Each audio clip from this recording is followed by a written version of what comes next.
Hi guys, it's Daniel Richardson. Dylan Schumacher. Citadel Defense. We're here to talk to you about combat strength. Combat fitness, functional strength, I don't know, something like that. So look, if you're into guns and you're into self-defense shooting, that means that you want to be ready to save your life.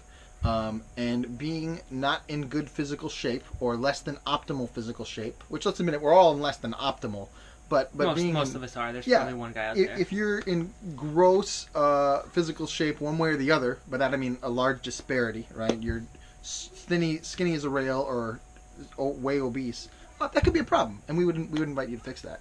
So what we want to talk about is kind of what would be a combat fitness or a self-defense fitness kind of focus, or what does that mean? And I mean, even before we get to that, just a little blurb. You guys know if you've seen my video on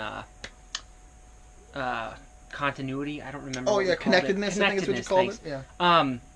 Is that all areas of your life play together, and your fitness plays into your shooting. If you want to be a good shooter, you should be fit. It's good for your mind. It's good for your body. It's good for you to know your limits. It plays in your shooting big time. So I'll just say that's connectedness there. And if you want to be a good shooter, get fit. Yep. And we're not saying, by the way, we're just not saying be an Olympic athlete. No. We're saying have some functional fitness. I'm in the worst shape I've been in a couple years. I just haven't had time to train. Well, you look like it, you fat blob. Thanks. Yeah, you're welcome. What is that? So, like, if it's starting at square zero, Daniel, what should someone do? What kind of exercises should they work on? What's square zero to you? I've lifted once in college 5 years ago. Yeah.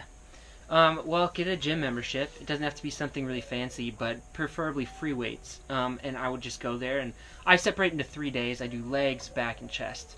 And you know, I'd like to throw a cardio day in there too, once a week, and then a day off, and then repeat the cycle. But I think there's different ways you can train. Like, you can train for strength, obviously, like your 5x5s or something, and that is good. I mean, that's definitely going to help you out. I'll link that below. But we're talking about the Strong Lifts program, and that's a fantastic strength training program that we're big fans of. Yeah. But I've more lately become a fan of lifting less weight, more reps. So rather than doing like a 5x5, do like a 10x10, because I think that's really functional strength. It gives you the right balance of strength and endurance. It lets you move quickly and with, strength. And I think cardio is really important too. Stretching is super important, being flexible. All these things help out on the range a lot and would help you if you ever get in an active shooter situation. Yeah. And so, guys, I think if you can only go to the gym 2 days a week, right, or whatever, just start something small or reasonable, but go 2 days and learn how to do some squats, learn how to do some bench press, learn how to do some pendulum row, do some pull-ups, and then I think it wouldn't hurt to focus on some kind of sprinting program. Yeah. Which, admittedly, I haven't dug into any of that yet. But my thought is, look, if you're in a self-defense situation, the idea that you're going to need to run more than 100 meters, that's pretty slim. You know what I mean? Yeah. You're probably the super outliers are where you're going to have to run more than that. Mm-hmm. So if you get really good at sprinting, that 25, that 50, that 100 meters, that's probably all the running you really need to do. And outside of that, you might get into an actual physical fight, or you'll just hopefully be employing your weapon. And you guys, strength can be used for anything. Sure. Fitness can be used for anything. It's good for your body. It keeps you alive longer. It's good for your mind. So, I mean, and everybody's got to start somewhere. So if you're really skinny, you can eat a lot. There's great programs out there on the internet. I used to be in just horrible shape, really small.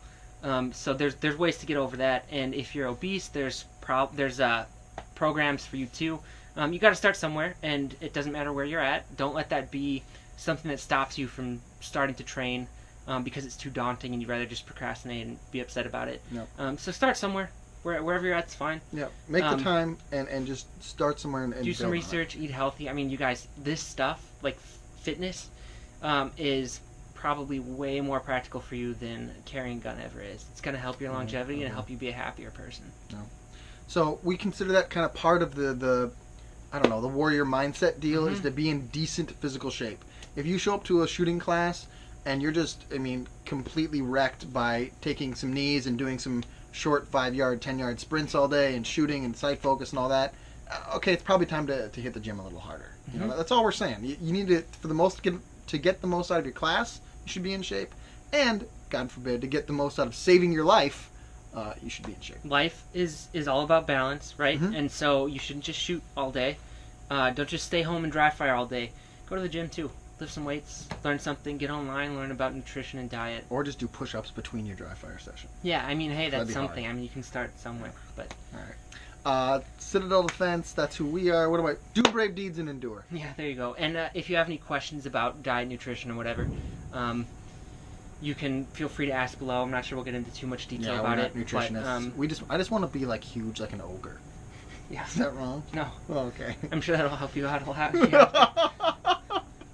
I'm a 5'9" ogre. Yeah, I want to be yeah. like a big ogre. If we can start you on your journey, though, I mean, we're not going to go into detail, but if we can start you on your journey, we'd love to do that. So, do brave deeds and endure. Thanks, guys.